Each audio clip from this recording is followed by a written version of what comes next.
वाला ब्रोकोली पकोड़ा।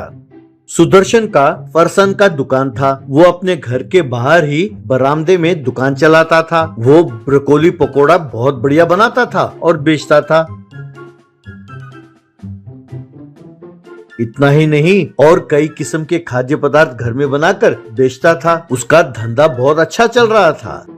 लेकिन बेचारे सुदर्शन जरा बहरा था। वो नहीं चाहता था कि सबको पता चले कि वो बहरा है। उसकी पत्नी हमेशा उसे कोसती रहती थी। सुनो जी, मैं तुमसे बहुत परेशान हूँ। तुम्हें कुछ सुनाई देता ही नहीं है। अब कल ही की बात ले लो। अपनी पड़ोसन सविता दीदी है ना, वो मुझसे कोई खास बात करने के लिए आई थी और तब तुम खाना खा रहे थे और वो बोल रही थी, तभी तुम बीच में रोटी रोटी करके चिल्लाने लगे। दीदी भी जरा बहरी है, उसने सोचा तुम उसे चिढ़ा रहे हो, मोटी मोटी कहकर वो नाराज हो गई। तब सुदर्शन, अरे वो बहरी है तो मैं क्या करूं?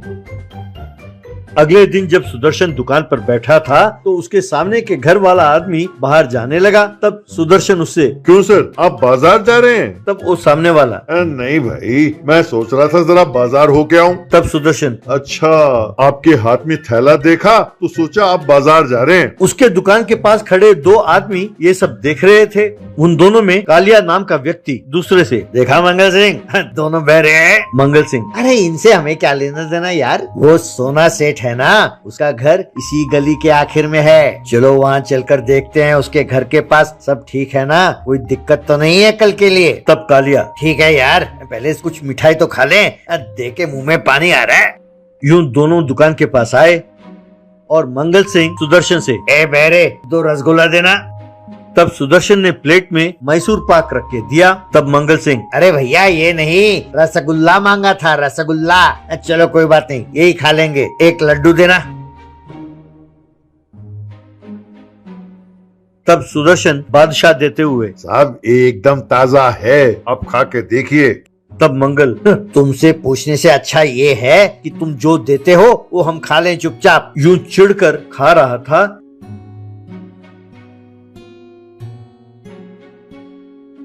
कि तभी एक व्यक्ति सुदर्शन के पास आया और, सुदर्शन भैया, रात को सोना सेठ के घर में कोई फंक्शन है, वो कह रहे थे कि तुम्हारे पास जितनी मिठाइयाँ हैं सब भेज दो, वो सब पैक कर दो, और हाँ, खास तौर से कहा है कि तुम ब्रोकोली पकोड़ा बनाकर जरूर भेजना, मैं थोड़ी देर में आऊंगा, कहकर चला गया। सुदर्शन उन्हें पैक कर रहा था कि तभी सुदर्शन की पत्नी अंदर से आई और सुदर्शन से कहने लगी, सुनो जी जरा अंदर आना। सुदर्शन, अरे भगवान क्या बात है, कहकर अंदर गया। तभी मंगल सिंह कालिया से, यार सुनो, एक आइडिया है, तुम्हारे जेब में भांग है ना, वो जरा मुझे देना। कहकर उसने वो भांग के पाउडर लिए और सुदर्शन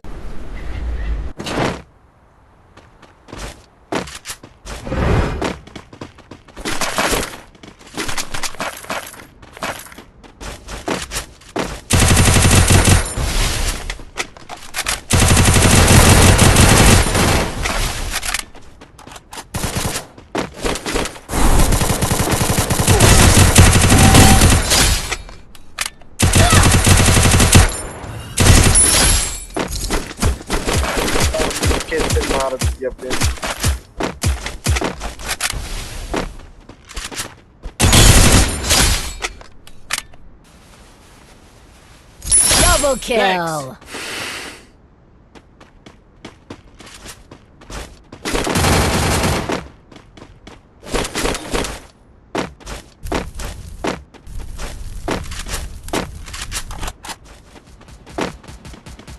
सुदर्शन जो स्वीट्स पैक कर रहा था उनके ऊपर छिड़का। वहाँ घर के अंदर सुदर्शन की पत्नी सुदर्शन से, सुनो जी, अब से ये मशीन कान में लगाया करो। हाँ, तुम्हारे बहरेपन से मैं बहुत परेशान हूँ, कहकर उसके कान में मशीन रखते हुए, अब सुनाई दे रहा है, कह के जोर से बोली। सुदर्शन, अरे भगवान, इतनी जोर से क्यों चिल्ला रही हो? अब मशीन रख लिया ना कान में, अब इसे उतारूंगा नहीं। तब उसकी पत्नी, अच्छा है, इसे निकालोगे तो तुम्हें मेरी कसम है। हाँ। इस तरह सुदर्शन दुकान पर लौटा और पोटलियां बनाने लगा। तब मंगल सिंह कालिया से, कल वहाँ चोरी करने के बाद हम इस बहरे को फंसा देंगे। तब कालिया, पर वो कैसे? तब मंगल सिंह, अरे भाई, इसकी मिठाइयों में तो हमने भांग मिलाया है, अब फंसेगा यही। अपने जग्गू और रामदास को भी यहाँ बुला लो, उन्हें फोन लगाओ यार। तभी सोना सेठ का नौकर आया और उन पोटलियों को लेकर वहाँ से चला गया।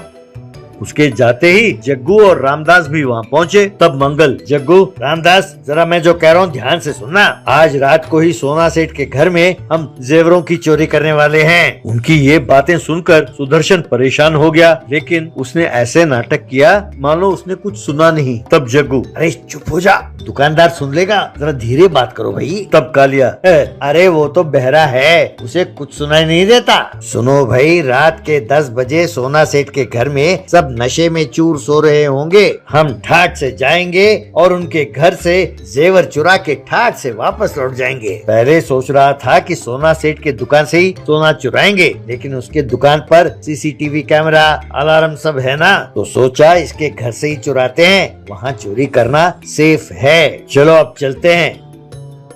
अरे उस बहरे को थोड़ा पैसे दे देना, ऐसा कहा।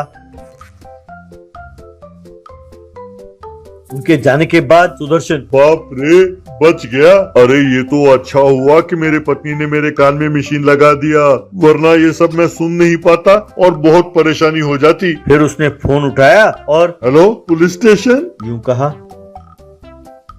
रात को मंगल सिंह और उसके आदमी सोना सेठ के घर गए। पुलिस ने उन्हें घेर लिया और उन्हें लेकर चले गए। बाद में सुदर्शन अपने पत्नी से, अरे भगवान, मंगल सिंह और उसके गिरोह को पकड़वाने के लिए पुलिस ने मुझे 50,000 रुपए का इनाम दिया है। मैंने वो पैसे सोना सेठ को दिया और तुम्हारे लिए एक हार देने को कहा, तो उन्होंने मुझे 1 लाख की कीमत वाला हार दिया। भाई कुछ भी कहो, तुमने मेरे कान में ये मशीन लगवा कर अच्छा काम किया। उसकी पत्नी खुश होते हुए उस हार को अपने गले में डाल लिया।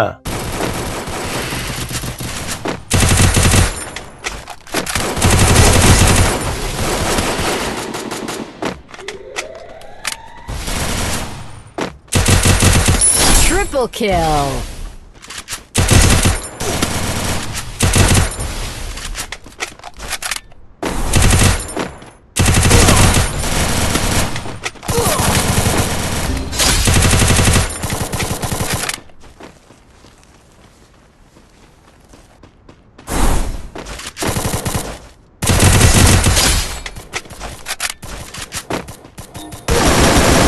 Quadra kill. Dominating.